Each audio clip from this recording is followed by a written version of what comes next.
Hello दोस्तों, कैसे हो आप सब लोग? ठीक हो? आई होप आप सब लोग ठीक ठाक होंगे। मैं भी ठीक हूँ। तो आप लोगों का स्वागत है आपके YouTube channel MKT academic study में गाइस। तो आज का चैप्टर आपका सेकंड है, क्लास 6 का, अखेट खाद्य संग्रह में भोजन का उत्पादन तक। ठीक है, कैसे हम भोजन का हमने उत्पादन किया, कैसे भोजन का इकट्ठा किया, कैसे उनको हमने इस्तेमाल किया, इन चीजों के बारे में आज हम पढ़ेंगे। तो स्टार्ट करते हैं। स्टार्ट करने से पहले मेरा चैनल लाइक करें, शेयर करें, सब्सक्राइब करें और बेल आइकन दबाना ना भूलें। ओके गाइस, और नोटबुक और पेन साथ लेके बैठे ताकि पॉइंट को आप ताकि साथ साथ नोट्स करते जाइए। आपका पॉइंट है, आरंभिक मानव आखिर वे इधर उधर क्यों घूमते थे। जो शुरुआत में मानव इधर उधर क्यों घूमते थे, हम इसके बारे में पढ़ेंगे गाइस। तो हम स्टार्ट करते हैं। हम लोग उनके बारे में जानते हैं जो इस उपमहाद्वीप के 20 लाख साल पहले रहा करते थे। हम लोग उनके बारे में जानना है जो पहले उपमहाद्वीप में 20 लाख साल पहले यहाँ पर रहते थे। आज हम उन्हें अखेट खाद्य संग्रह के नाम से जानते हैं। भोजन का इंतजाम करने की विधि के आधार पर उन्हें इस नाम से पुकारा जाता था। इनको क्यों पुकारा जाता था? क्योंकि इन्होंने हमारे भोजन का कैसे उनको इकट्ठा किया, कैसे उन्होंने इसका यूज किया, कैसे इनको उगाया, इनके बारे में करने से इसलिए उनका नाम अखेट खाद्य संग्रह के नाम से जानते हैं। आमतौर पर खाने के लिए वह जंगली जानवरों का शिकार करते थे, मछली चिड़िया पकड़ते थे, फल फूल दाने पौधा पत्तियां अंडे इकट्ठा किया करते थे। पहले वो क्या करते थे, आमतौर पे जंगली जानवरों को मार के खाया करते थे, चिड़िया मछली को पकड़ के फूल मूल दाने पौधे पत्तियां अंडे को इकट्ठा किया करते थे वो लोग। अखेट खाद्य संग्रह समुदाय के लोग एक जगह से दूसरी जगह पे घूमते रहते थे। ऐसा करने कई कारण थे। जो अखेट संग्रह के लोग थे वो क्या करते, एक जगह से दूसरे जगह कई जगह मतलब वो घुमा करते थे, एक जगह वो लोग स्थायी नहीं रहते थे। ठीक है, पहले कारण यह है कि अगर वे एक जगह पर ज्यादा दिनों तक रहते थे तो आसपास के पौधे फूल जानवर आसपास के फूल जानवर खाकर समाप्त कर देते थे। अगर वो एक जगह रहते थे तो क्या करते थे, जहाँ के वहाँ पौधा थे फूल थे जानवर थे उनको मार के वो खा लिया करते। इसलिए भोजन की तलाश में वो दूसरी जगहों पर जाना पड़ता था। दूसरा कारण यह है कि जानवर अपने शिकार के लिए या फिर हिरण या मवेशी अपना चारा ढूंढने के लिए एक जगह से दूसरी जाया करते थे। ठीक है, इसलिए इन जानवरों का शिकार करने वाले लोग भी उनके पीछे जाया करते होंगे। ओके गाइस, तीसरा कारण यह है कि पेड़ और पौधे में फल फूल अलग अलग मौसम में आते थे, इसलिए लोग उनकी तलाश से उपयुक्त मौसम के अनुसार इलाकों में घूमते थे। क्या था तीसरा कारण? कि हर मौसम में हर चीज अलग अलग होती थी, इसी कारण वो क्या करते अलग अलग जगह मौसम देखे कि कौन सी जगह कौन सा मौसम, उस हिसाब से वो वहाँ की जगह ढूंढा करते थे। चौथा कारण ये कि पानी के बिना किसी भी प्राणी या पेड़ पौधे के जीवित रहना संभव नहीं होता और पानी झील झरना और नदियां भी मिलता है। यदि कई नदियां झील पानी कभी नहीं सूखता। कुछ झीलों नदियां पानी बारिश के बाद भी मिल पाता था, इसलिए ऐसा झील नदी किनारे बसे लोगों को सूखे मौसम में पानी की तलाश इधर उधर जाना पड़ता होगा। ठीक है गाइस, क्या था चौथा कारण? ये था कि कई जगह पानी पेड़ पौधे की अगर पानी नहीं होगा तो वहाँ पेड़ पौधे जानवर कुछ जीवित नहीं रह सकते, इसलिए उन क्या था उन लोगों को वहाँ जगह छोड़ के दूसरी जगह जाना पड़ता है। कभी कभी ऐसा भी होता था कि कहीं कहीं पानी वहाँ जमा भी रह जाता था, जब तालाब है नदी है झीलों में पानी मिलता था, इसलिए इस चक्कर में वो अलग अलग जाके दूसरी जगह जाके वहाँ रहना बसेरा करते थे। आरंभिक मानव के बारे में जानकारी कैसे मिलती थी, मतलब जो स्टार्टिंग के मानव के बारे में हमें कैसे पता चला वो हम पढ़ेंगे। ठीक है, पुरातत्वविदों को कुछ ऐसी वस्तुएं मिली जिनका निर्माण और उपयोग अखेट। ठीक है गाइस, पुरातत्वविद मतलब क्या होता है, जो जिन्होंने हमारे विज्ञानी जिन्होंने हमारी पुरानी चीजों की खोज की उनके बारे में जानकारी दी हमें। ठीक है, उनको कहते हैं पुरातत्वविद। अखेट संग्रह किया करते हैं। यह संभव है कि लोगों ने अपने काम के लिए पत्थर लकड़ी हड्डियां के औजार बनाए। पहले क्या था, उन्होंने लकड़ियां के पत्थरों के इन सभी क्या औजार बनाए। इनमें से पत्थरों कुछ औजार आज भी बचे हैं, मतलब जो पहले बनाए थे वो आज भी उन औजारों का यूज करते हैं। इनमें से कुछ औजार का प्रयोग फल फूल काटने में, हड्डियों और मांस काटने में, पेड़ की छाल और जानवर की खाल उतारने के लिए किया जाता है, और कुछ हड्डियों को लकड़ियों की मुट्ठे लगाकर भाले और बाण से हथियार बनाए गए। ठीक है, और कुछ लकड़ियां काटी जाती थी। लकड़ियों के प्रयोग में ईंधन के साथ झोपड़ियां औजार बनाने के लिए भी किया जाता था। मतलब क्या था गाइस, पहले जो लकड़ियों का जैसे बहुत में आज हल बने हैं और खाल निकालने के लिए फूल पत्तियां काटने के झोपड़ियां बनाने के लिए इनके लिए ईंधनों का यूज किया जाता था। ओके गाइस, ये देखिए नीचे पत्थर के औजार का प्रयोग बाएं इंसान के खाने की योग्य जड़ों के खोदने के लिए किया जाता था, और दाईं ओर ये जो डायग्राम दिख रहा है आपको, ये इसी के बारे में बताया गया। दाईं ओर जानवरों की खाल से बनाए वस्त्रों को सिलने के लिए किया जाता। ये पॉइंट लिख लेना गाइस, ओके। कि मतलब जो पत्थर का यूज किया होता था, जो जड़ें थी नीचे पेड़ पौधे, उनके जड़ों को खोदने के लिए किया जाता था। और जो दूसरी साइड दिया गया वो वस्त्रों में जानवरों की खाल से वस्त्र बनाने के लिए किया जाता था। Okay guys. फिर है आपका रहने की जगह निर्धारित करना, मतलब एक जगह स्थायी रहने के लिए उस जगह को इन्होंने बनाया कि हम यहीं रहेंगे। ये आप लोग मानचित्र 2 देख रहे हो, जैसे आपने देखा मेहरागढ़, भीम बेटक, नर्मदा नदी, ये सब चीज है इसमें। ओके गाइस, देखो आगे पढ़ते हैं हम लोग। लाल त्रिकोण वाले स्थान पे पुरस्थल है। ये जो आपके डायग्राम दिख रहा है गाइस, इसमें जो रेड चिन्ह दिख रहे हैं, जो ये रेड ये दिख रहा है, ये क्या है गाइस? आपका पुरस्थल है, जहां अकेट खाद्य संग्रह में होने का प्रमाण मिले हैं। इनके अलावा भी और कई स्थानों पर अकेट खाद्य संग्रह रहते हैं। मानचित्र सिर्फ में कुछ गिने चुने स्थान ही चिन्हित किए गए हैं। कई पुरस्थलों नदियां, झील किनारे पाए गए। इसमें क्या, जो चीज हमें मिली है, जो जैसे अनाज, औजार, नदी, ये सब मिली है, उन चीजों को गाइस इसमें शो किया गया है। ठीक है गाइस। क्योंकि पत्थर के उपकरण बहुत महत्वपूर्ण थे, इसलिए लोगों ने ऐसी जगह ढूंढते रहते थे जो अच्छे पत्थर मिल सके। मतलब क्या था, पत्थर कुछ बहुत, उस समय के पत्थर में बहुत कुछ न कुछ मिलता ही था, तो इसलिए वहां के जो हमारे साइंटिस्ट थे वो इनकी खोज करते रहते थे। जो भीम बेटा, सॉरी गाइस, क्या है भीम बेटका, ये कहाँ पर है इस समय? आपका मध्य प्रदेश में है। ओके गाइस, ये कुछ पॉइंट्स आपको दिख रहे हैं, ये पढ़ लेना आप लोग, इम्पोर्टेंस है। अब ये चित्र दिया गया, एक सेल चित्र, ये चित्र आपको बताया गया। जिन गुफा में लोग रहते थे उनमें कुछ ही दीवार पर चित्र मिले हैं। इनमें से कुछ सुंदर उदाहरण मध्य प्रदेश, दक्षिण उत्तर प्रदेश की गुफा में मिले चित्र। इसमें जंगली जानवर की बड़ी कुशलता और सजीव चित्रण किए गए। जो हमें गुफाएं मिली हैं उनमें जो रहते थे वहां पर जैसे कुछ चित्र मिले, तो वो चित्र कहाँ मिले आपको? मध्य प्रदेश और उत्तर आपके दक्षिण उत्तर प्रदेश में। ठीक है गाइस। पुरस्थल उस स्थान को कहते हैं जहां औजार, बर्तन, इमारतें, ऐसी वस्तु का अवशेष मिलते हैं। ऐसी वस्तुओं का निर्माण लोग अपने काम के लिए किया करता था और बाद में वे उन्हें वहीं छोड़ गए। ये जमीन के ऊपर, अंदर, कभी कभी समुद्र के नदी तल भी पाए जाते हैं। इन पुरस्थल के बारे में आपको अलग अलग अध्याय में बताया जाएगा। पुरस्थल क्या है? जहाँ इसमें हमें क्या था, औजार, बर्तन, जो वहाँ रहते थे ना लोग, वहीं रह के छोड़ जाते थे। तो हमें कहाँ मिले? जैसे कहीं धरती में गड़े हुए, कहीं ऊपर, कहीं नदी के नीचे, उन जगहों पे हमें ये ढूंढे गए, तो हमें ये वो चीज गाइस मिली। अब है आग की खोज। गाइस आग की खोज कैसे हुई, हम उसके बारे में आपको बताएंगे। मानचित्र कूनल गुफा, ये राख के अवशेष, यहाँ क्या मिले हैं? राख के अवशेष मिले। इसका मतलब यह कि आरंभिक लोग यहाँ आग जलाना सीख गए थे। आग का इस्तेमाल कई कार्यों के लिए किया गया होगा, जैसे कि प्रकाश के लिए, मांस भूनने के लिए, खतरनाक जानवरों को दूर आदि भगाने के लिए आग का प्रयोग किया गया। कहाँ ढूंढा गया? ये कुरनूल गुफा में ढूंढा गया। कहाँ पे? कुरनूल गुफा में राख के अवशेष मिले। पॉइंट लिखने में पूछा जाता है कि राख के अवशेष कहाँ मिले थे, तो आप लोगों को कुरनूल गुफा में। Okay guys. नाम और तिथि, आज हम जो आग का प्रयोग इसलिए करते हैं इसके बारे में पढ़ेंगे। ये पॉइंट से आप लोग पढ़ लेना चाहे तो। बच्चों ये नोट कर लेना, पॉइंट्स बहुत इंपॉर्टेंट है, तो नोट कर लेना। हम जिस काल के बारे में पढ़ रहे हैं पूरा तत्व के उनके बड़े बड़े नाम रखे गए। आरंभिक काल को वे पूरा पाषाण काल कहते थे। ये दो शब्द, पूरा यानी प्राचीन, पाषाण यानी पत्थर से बना है। ठीक है, किससे बना है? पूरा यानी प्राचीन, पाषाण यानी पत्थर से बना। और यह नाम पुरस्थल के से प्राप्त पत्थर के औजार को महत्व को बताता है। यह नाम क्या आता है? जो हमारे पुरस्थल पुराने टाइम में जो पत्थर के औजार में उसके बारे में बताता है। पूरा पाषाण काल 20 लाख साल पहले से 12,000 साल पहले दौरान माना जाता है। इसका ये नोट कर लेना कि पूरा पाषाण का माना 20 लाख साल पहले और 12,000 साल पहले के दौरान माना जाता है। इस काल में 3 भागों में विभाजित किया था, आरंभिक, माध्य और उत्तर पूरा पाषाण युग। कितने में माना? 3 डिवाइड किया, फर्स्ट, सेकंड एंड उत्तर पूरा पाषाण युग।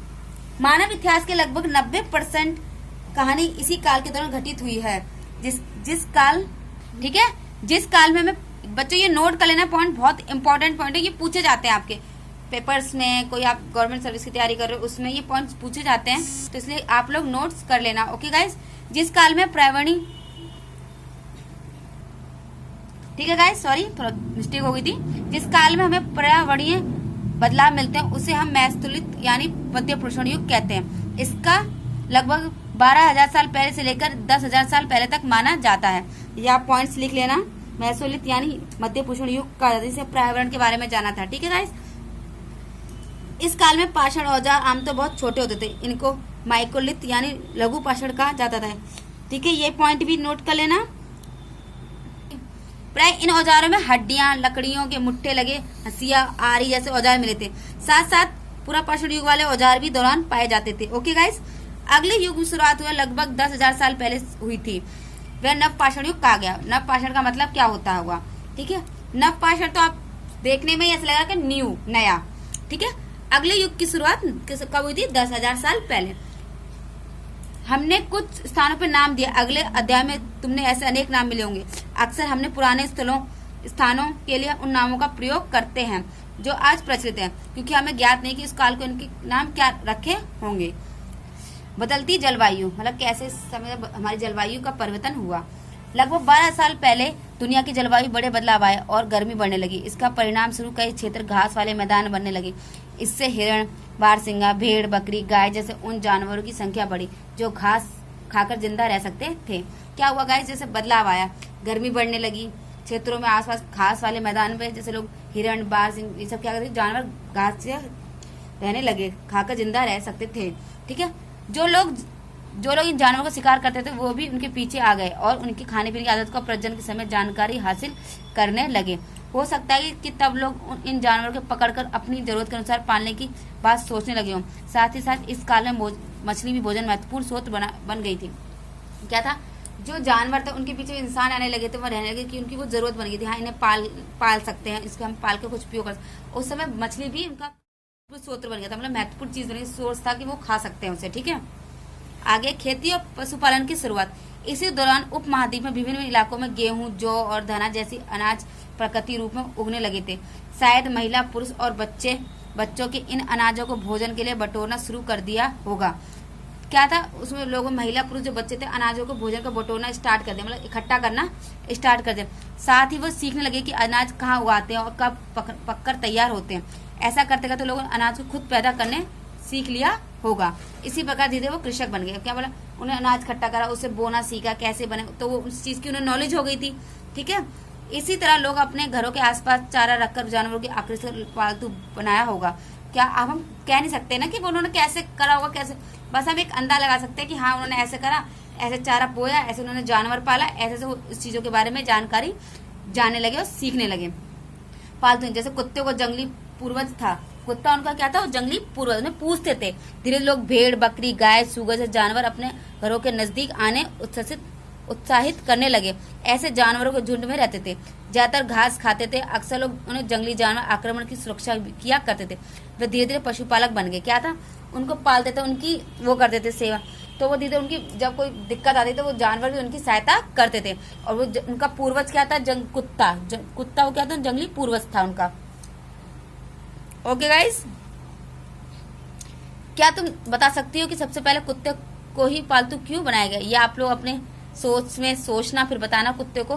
कमेंट बॉक्स में मुझे कमेंट करके बताना कि क्यों पालतू बनाया होगा। ओके गाइस, ये आपका होमवर्क है, आप लोग मुझे बताओगे। एक नवीन जीवन शैली। तुम किसी पौधे के बीज को बोकर रख दो तो तुम पाओगी कि इस विकसित होने में कुछ वक्त लगता है। कोई भी चीजें, अगर हम कोई भी कार्य करते हैं तो उसको थोड़ा टाइम लगता है। अगर हम किसी पौधे को बोते हैं तो उसको विकसित होने के लिए, उससे बड़ा होने में गाइस टाइम लगता है। तो वही चीज में बताया गया। इसमें कुछ दिन, महीने, फिर साल तक लग सकता है। मतलब कुछ दिन लगते हैं, फिर महीने लगते हैं, फिर साल भी लग जाते हैं। ओके गाइस, इसलिए जब लोग पौधे उगाने लगे तो उसके देखभाल के लिए उन्हें एक ही जगह लंबे समय तक रहना पड़ता है। बीज बोने से लेकर फसलों तक पकाने, पौधों की सिंचाई करने, खरपतवार घटाने, जानवरों, चिड़िया की उनकी सुरक्षा करने, बहुत से काम शामिल थे। कटाई के बाद अनाज का प्रयोग संभाल कर रखना पड़ता था। क्या था? उसको बोना, संभालना, रखना, उन्हें काटना, इकट्ठा करना, सब उनकी चिड़िया की सुरक्षा करना, बहुत कुछ होता है खेती करने में। ठीक है गाइस, अनाज को भोजन और बीज दोनों ही रूप को बचा कर रखना आवश्यक है। इसलिए लोगों इसका भंडार बात सोचनी पड़ी। क्या था? अनाज को इकट्ठा करेंगे तभी तो गाइस उसे खा सकते हैं। तो उन्हें सोचना पड़ा कि वो कैसे इसे इकट्ठा करें, कैसे इसका हम बाद में प्रयोग कर सके। बहुत से इलाकों में लोग मिट्टी के बड़े बड़े बर्तन बनाए, टोकरियां बनाई, बुनी या जमीन पे गड्ढा खोदा। क्या तुम्हें लगता है कि शिकारी भोजन संग्रह करने वाले बर्तन बनाए उनका उपयोग करते होंगे? आपका जवाब क्या कारण बताओ। अब आपको बताना है गाइस कि क्या आपको लगता है कि कैसे उन्होंने बड़े बड़े बर्तन बनाए, क्योंकि वो जानवर को मार के खाया करते थे। तो आप मुझे बताना कमेंट बॉक्स में, ठीक है गाइस। फिर आपका जानवर चलते फिरते खाद्य भंडार। जानवर बच्चे देते थे जिनकी उनकी संख्या बढ़ती गई। क्या भाई जानवर हैं, बच्चे होंगे, उनके बच्चे होंगे तो उनकी संख्या बढ़ेगी। अगर जानवरों की देखभाल की जाए तो संख्या तो बढ़ती ही, साथ ही उनको दूध भी प्राप्त हो सकता। अब देखो जानवर आप देखभाल तो जानवर तो बढ़ते ही थे और साथ में उनके साथ वो दूध भी हमें देती थी, ठीक है। एक भोजन का अच्छा स्रोत है ये, कि हमारे भोजन एक अच्छा सोर्स था हमारा। यही जानवर से मांस भी मिलता था, इन्हीं जानवर से हमें, यही नहीं हमें जानवरों से मांस भी मिलता था। दूसरे शब्दों में पशुपालन भोजन का भंडार का एक तरीका था। क्या था? पशुपालन एक भोजन का और एक भंडार का तरीका था हमारा। आगे गाइस आपका आओ आरंभिक कृषि पशुपालन के बारे में पता करें, ठीक है।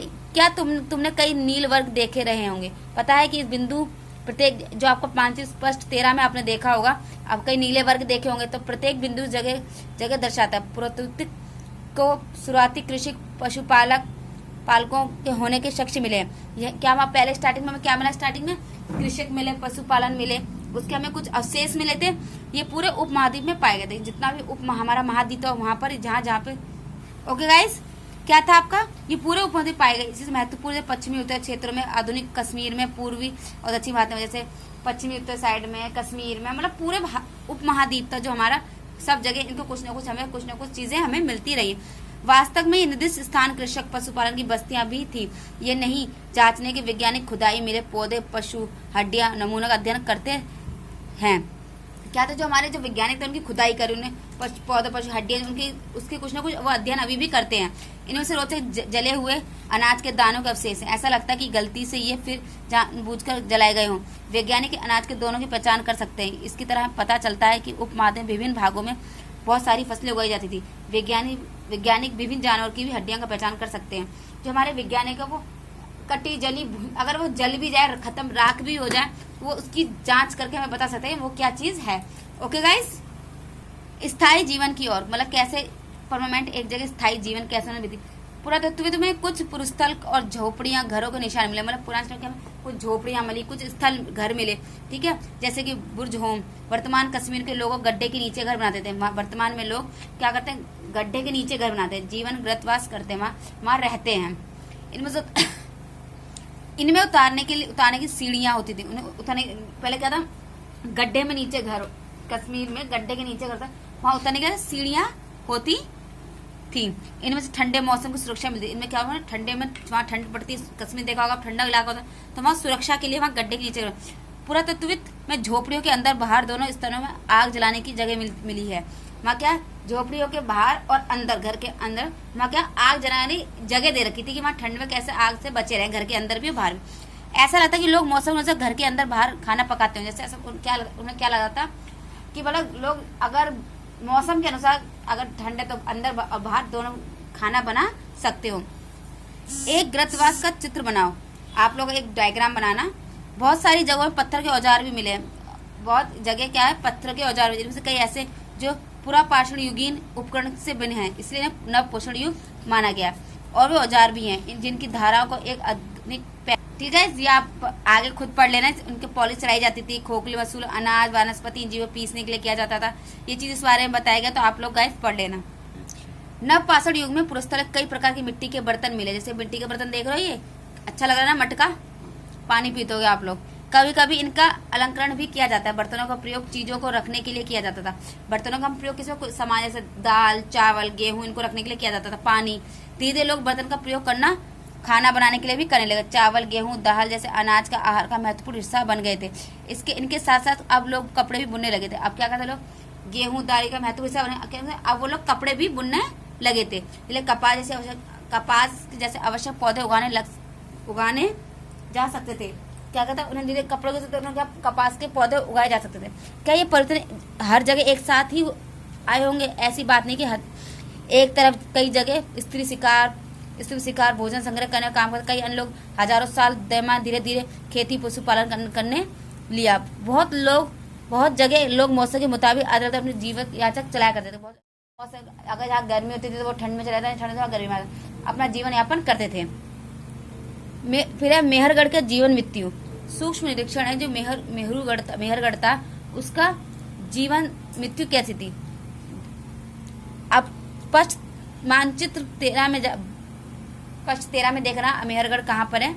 यह ईरान जाने वाला सबसे महत्वपूर्ण रास्ता है। ये कौन सा रास्ता है, ये कहाँ के लिए, मेहरगढ़ कहाँ का लेगा आपका, ईरान जाने के सबसे महत्वपूर्ण रास्ता।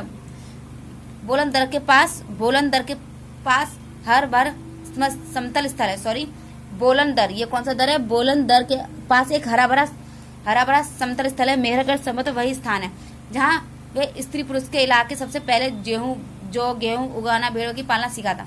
यहीं पर क्या हो रहा है, जो गेहूं उगाना, भेड़ बकरी पालना सीखा था। कहाँ पे, मेहरगढ़ में।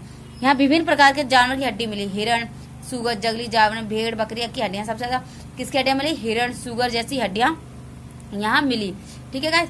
मेहरगढ़ के अलावा चौकोर आयतकार घरों के अवशेष भी मिलते हैं। यहाँ पर क्या मेहरगढ़ में कैसे मिलता है, चौकोर आयत, पॉइंट लगा लेना गाइस। ये प्रत्येक घर के चार या उससे ज्यादा कमरे थे। प्रत्येक घर में 4 या उससे ज्यादा कमरे, इनमें से कुछ समय तो भंडार के काम आते थे, कुछ क्या था, भंडार के काम आते। मृत्यु के बाद सामान्यतः मृतक में सगे संबंधी उनके प्रति सम्मान जताते हैं। लोगों की आस्था की मृत्यु के बाद भी जीवन होता है। लोगों की आस्था क्या थी वहाँ पे, कि मृत्यु के बाद भी लोग जीवन होता है। इसलिए कब्र के मतलब सामान भी रखे जाते थे। क्या था वहाँ पे, जब लोग मर जाते थे तो जब उन्हें गाड़ा जाता था तो क्या कहते थे, उनमें उनके बर्तन कपड़े, तो कहते थे जो मर गए ना वो भी उस समय जीवन, मतलब खाना बना के खाएंगे, इसलिए उनके संग जो जरूरी सामान होता वो सब उनके संग रख दिया करते थे। वो उनकी सोच थी, थिंकिंग थी मेहरगढ़ के वालों की लोगों। ऐसे कई कब्र मिले जिन्हें एक कब्र मृतक के साथ बकरी की दफनाया गया। सब इसके परलोक के मृतकों को खाने के लिए रखा गया। वहाँ पर क्या कुछ लोगों जो मदर उनको गाड़ा जाता था, उनके साथ उनकी बकरी भी गाती थी, जहाँ वो जब जाएंगे ऊपर तो वहाँ गाय वो खाना खा सके। जो उनकी वो थिंकिंग सोच थी। ये जो आपको दिख रहा होगा कब्र का चित्र, इसमें बकरी का कंकाल पहचान सकते हो।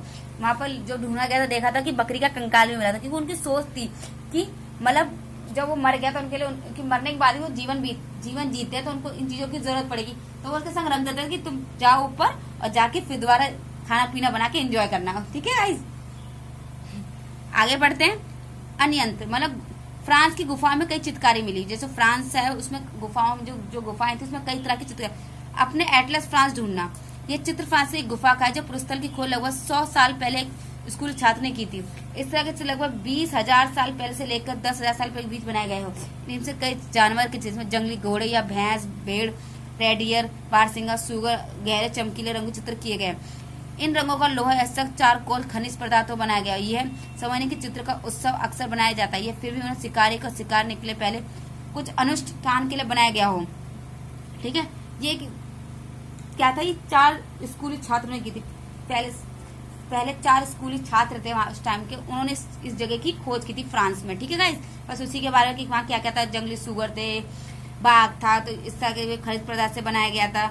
इनमें रंग क्या था, लोहा, एसक और चारकोल जैसा। ओके गाइस, अब आपको ये कुछ इंपॉर्टेंट वर्ड्स हैं, ये आप लोग पढ़ लेना। मैंने आपके बारे में बता दी इन चीज के बारे में, इन्हें नोट कर लेना। लघु पाषाण, मध्य पाषाण, पूरा पाषाण, ठीक है ये सब। अब एक नव पाषाणिक परस्थल, आप एटलस में क्या ढूंढना, आपको तुर्की। नव पाषाणों सबसे प्रसिद्ध पुरस्थल में से एक चताल युग तुर्की में है। यह दूर दराज स्थानों में कई चीजें लाई जाती हैं और उनका प्रयोग किया जाता है। यहाँ से दूर दराज स्थानों से ऐसी कई चीजें लाई जाती थी और वहाँ उनका प्रयोग किया जाता था। कहाँ पे, चताल तुर्की में। जैसे सीरिया से लाया गया चमका पत्थर, लाल सागर की कोड़ियां, तब भूमध्य सागर की सीपियां। ध्यान रहे कि उस समय तक पहिए वाले वाहन का विकास नहीं हुआ था। मतलब उस समय पहिया वाला वाहन का विकास नहीं होता। लोग सामान खुद या जानवरों की पीठ पर लाद कर लिया जाया करते थे। वहां पर क्या था, उस समय कोई आपका जहाज, हेलीकॉप्टर कुछ नहीं था गाइस। मतलब जानवर के ऊपर सामान को लाद के और पैदल यात्रा करके उस सामान को लाया और जाया करता था। ओके गाइस, आज आपका चैप्टर यहीं कंप्लीट होता है गाइस। तो आप लोग को कैसा लगा मुझे कमेंट बॉक्स में कमेंट करके बताना। अगर कोई प्रॉब्लम हो तो मुझे जरूर कमेंट बॉक्स में कमेंट करके बता देना गाइस। ओके, मेरे चैनल को लाइक करना, शेयर करना, सब्सक्राइब करना, बेल आइकन दबाना ना भूलें। Okay guys, bye.